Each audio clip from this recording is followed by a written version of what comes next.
جب حضرت مہدی کی قیادت میں مسلمان صاحب ایمان اہل عرب یہودیوں اور عیسائیوں کی طاقت سے ٹکرائیں گے تو ان کی مدد کے لیے دو جانب سے اللہ تعالیٰ کچھ بھیجیں گے مدد. ایک تو آخری مرحلے میں مدد آئے گی حضرت مسیح عیسیٰ ابن مریم کا نزول، جو یہودیوں کی طرف رسول بنا کر بھیجے گئے تھے.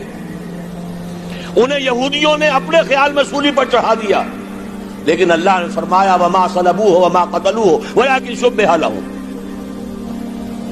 بل رفعہ اللہ الیہ. اللہ تو اپنی طرف اٹھا کر لے گیا. اور احادیث صحیحہ جو کہ ہمارے ہاں متواترہ کے درجے میں وہ احادیث جو صحیحین کی ہیں ان سے ثابت ہے کہ حضرت عیسیٰ ابن مریم دوبارہ زمین پر آئیں گے. اور یہودیوں کا سب سے بڑا سرغنہ جو خود مسیح ہونے ہی کا دعویٰ کر رہا ہوگا، مسیح الدجال، اسے حضرت مسیح قتل کریں گے. لیکن ایک دوسری حدیث سے معلوم ہوتا ہے کہ مشرق سے فوجیں آئیں گی حضرت مہدی کی مدد کے لیے. یخرجون ناس من المشرق یؤدون للمہدی یعنی سلطانہ. مشرق کی طرف سے فوجیں آئیں گی کہ جو مہدی کی حکومت کو مستحکم کریں گی. خراسان کا لفظ آتا ہے ایک دوسری حدیث میں. خراسان سے سیاہ عالم چلیں گے، انہیں کوئی نہیں روک سکے گا یہاں تک کہ وہ یروشلم میں جا کر رسم ہو جائیں گے. اور حضور کے زمانے میں اچھی طرح سمجھ لیجئے، ہند کسے کہتے تھے حضور کے زمانے میں؟ پاکستان ہند میں شامل نہیں تھا. سندھ و ہند، سندھ ایک مکمل ملک تھا، ہند اس کے بعد شروع ہوتا تھا. یہ راجپوتانے کا اور تھر کا ڈیزرٹ جو ہے، اس سے آگے جو ہندوستان ہے وہ ہند تھا. یہ جو ہمارا پاکستان ہے یہ ہمیشہ ہند میں شامل نہیں رہا. حضور کے زمانے میں بالخصوص سندھ و ہند، دریائے سندھ چلا آ رہا ہے. یہ ساری ٹریبیوٹریز جو پنجاب کے اندر اس کی ہیں، یہ سب ایک علیحدہ ملک ہے جو اس زمانے میں سندھ کہلاتا تھا. اور نمبر 2 یاد کیجئے، اس زمانے میں خراسان ایک علاقہ تھا جس میں موجودہ افغانستان کا 2/3، تھوڑا سا حصہ ایران کا، اور جہاں تک میں تحقیق کر سکا ہوں آج تک پاکستان کا بھی علاقہ، خاص طور پر مالاکنڈ ڈویژن جو اس خراسان میں شامل ہے. خراسان سے سیاہ عالم چلیں گے جو جا کر یروشلم میں نصب ہوں گے. یہاں بھی ایک نقطہ نوٹ کر لیجئے، پہلے بھی یروشلم ہم سے چھینا تھا. کس نے چھینا تھا؟ عیسائیوں نے، کروسیڈرز. واپس کون لیا؟ کس نے لیا؟ عربوں میں دم نہیں تھا، عرب عیاشیوں کی وجہ سے کھوکھلے ہو چکے تھے. واپس لینے والا صلاح الدین ایوبی، کرد خون. اب دوبارہ یروشلم لیا جا چکا. چھینا کن سے گیا؟ عربوں سے. عرب واپس لے سکتے ہیں؟ کوئی اندیشہ اگر ہو سکتا تھا عراق کے بارے میں کہ شاید اس کے ایٹمک دانت نکل آئے، جو سازش کی گئی، جس طرح اس احمق اور پاگل صدام حسین کو دام میں پھنسایا گیا. صدام 100 جال، دام کہتے ہیں جال کو، 100 اس میں جو پھنسا ہے تو اگلا پچھلا کھایا پیا سب اگلوا لیا. اور ہے ہی کون؟ اس کے پاس ایٹمک ہتھیاروں کا ذخیرہ موجود ہے، اور کسی کے وہ ایٹمک دانت بھی نکلنے نہیں دے رہے. پاکستان کے اوپر کتنا دباؤ، اور ہمیں نہیں پتا کتنا کچھ دباؤ قبول کیا جا چکا. یہ تو سبھی مانتے ہیں.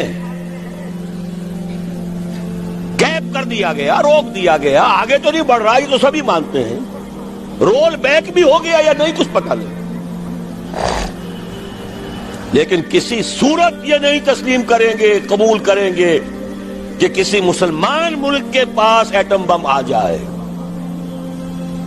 یہودیوں کے پاس ذخیرہ موجود، سب جانتے ہیں.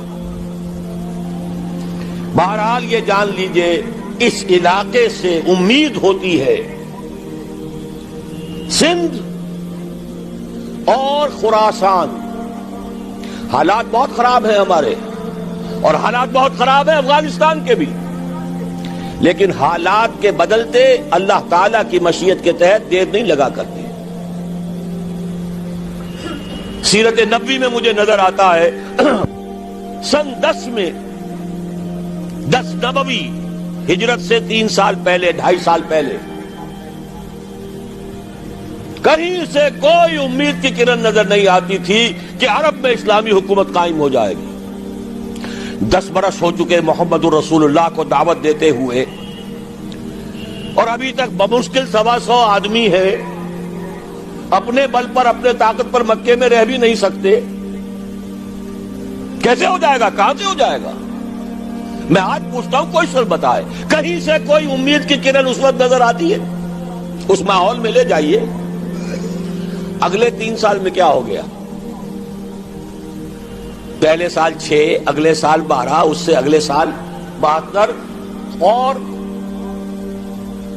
بیعت عقبہ ثانیہ ہجرت، اور وہاں سے اب حضور کی طرف سے شروع ہو گیا انیشیٹو. تو ہم نہیں کہہ سکتے. اللہ تعالیٰ کی قدرت، اللہ کی مشیت. یہ یقین ہے کہ دنیا کے خاتمے سے پہلے نظام خلافت قائم ہوگا، اور تمام دنیا میں ہوگا. ظاہر ہے کہیں پہلے کسی ایک جگہ سے ہوگا، جیسے حضور کے زمانے میں ہوا. اگر بیک وقت پوری دنیا میں ہو سکتا تو حضور کے دست مبارک سے ہوتا. اگر حضور کے دست مبارک سے بھی ایک ملک میں ہوا، جزیرہ نماء عرب میں ہوا، پھر حضور کے امتی ہیں نا، ابو بکر ہے، عمر ہے، عثمان ہے، صحابہ کرام کی فوجیں نکلی ہیں، امتی ہیں. امتیوں کے ہاتھوں اس کی توسیع ہوئی. اب بھی یہی ہوگا، کسی ایک علاقے میں ہوگا. میرا گمان ہے، میں یہ یقین سے نہیں کہہ سکتا. گمان بھی میرا ان احادیث کی روشنی میں ہے جو میں نے آپ کو بتا دی اور موجود ہے اس کتابچے کے اندر. علامہ اقبال نے بھی انہی کے حوالے سے کئی کہا ہے، میرے عرب کو آئی ٹھنڈی ہوا جہاں سے، میرا وطن وہی ہے، میرا وطن وہی ہے. اس علاقے سے کچھ ہونے والا ہے اور ہوگا انشاءاللہ. میری زندگی میں نہ ہو، آپ کی زندگی میں نہ ہو، کوئی پرواہ نہیں. حضرت حمزہ تو شہید ہو گئے غزوہ احد میں. 5 سال کے بعد حضور مکے میں داخل ہوئے ہیں فاتح کی حیثیت سے. حضرت حمزہ کی نگاہوں نے، ان آنکھوں نے تو نہیں دیکھا، عالم ارواح میں اللہ نے کیا مشاہدہ کرایا ہوگا انہیں، وہ تو ہمیں معلوم نہیں. بعض صحابہ شہید کر دیے گئے مکے ہی میں. بہت بڑی کامیابی. اپنی جان لگا دیں، اپنے آپ کو کھپا دیں، اپنے آپ کو مٹا دیں. جس طرح روڑی کوٹ کر بنیادوں میں بھر دی جاتی ہے، ہماری ہڈیوں کا چورا بنا کر اور ہمارے خون کے اندر اسے گوندھ کر اگر وہاں ڈال دیا جائے، اس سے بڑی سعادت کوئی نہیں.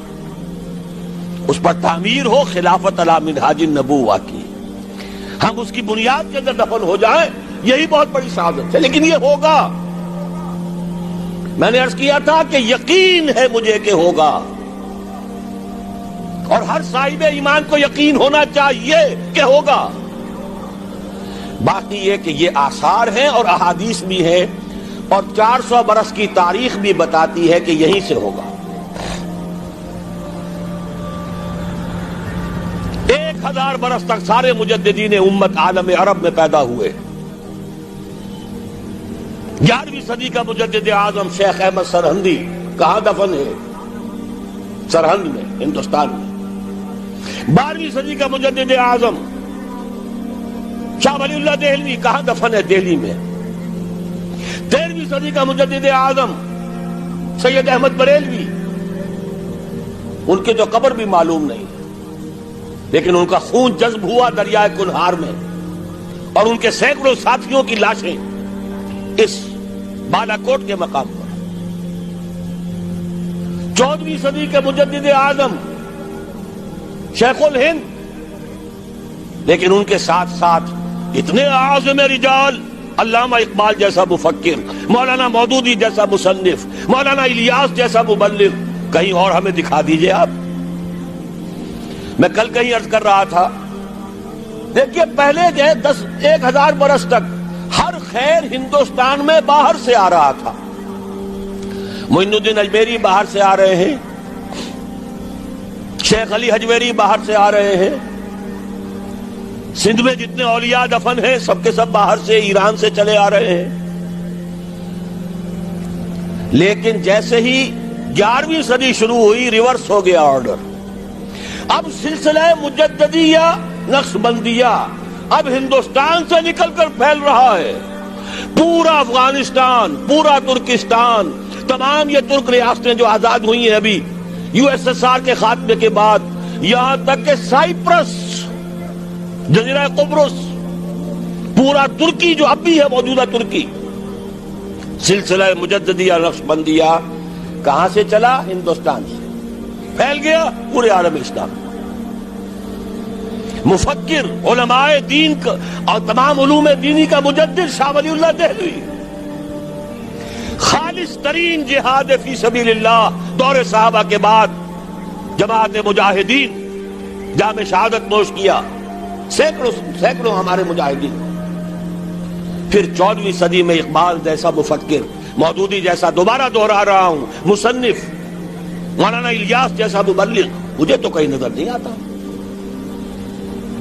تمام مسلمان ممالک آزاد ہوئے، کہیں اسلام کا نام نہیں لگا، نہ سرکاروں نے نعرہ لگایا، نہ کہیں کسی اور نے نعرہ لگایا۔ عربوں نے بھی عرب نیشنلزم کا نعرہ لگایا، اسلام کا نعرہ نہیں۔ تحریک پاکستان میں نعرہ لگا، پاکستان کا مطلب کیا؟ لا الہ الا اللہ۔ صبح عرض کر چکا ہوں، تحریک خلافت پوری دنیا میں کہیں نہیں، صرف بر عظیم پاک و ہند میں۔ اور کیسی تحریک خلافت کہ ہندو شریک ہوئے، گاندھی شامل ہوا، پورے ہندوستان کو جس نے گنجا دیا۔ یہ دوسری بات ہے کہ جب خود مصطفیٰ کمال نے ختم کر دیا تو اب کیا کرتے؟ مدعی سست گواہ چست۔ نوٹ کرنے کی بات ہے، کچھ آثار ہیں، 400 سال کی تاریخ ہے، بتا رہی ہے پاکستان کا قیام خود ایک معجزہ۔ یہ ساری چیزیں مشیت ایزدی میں کسی بڑے خیر کا پیش خیمہ ہے۔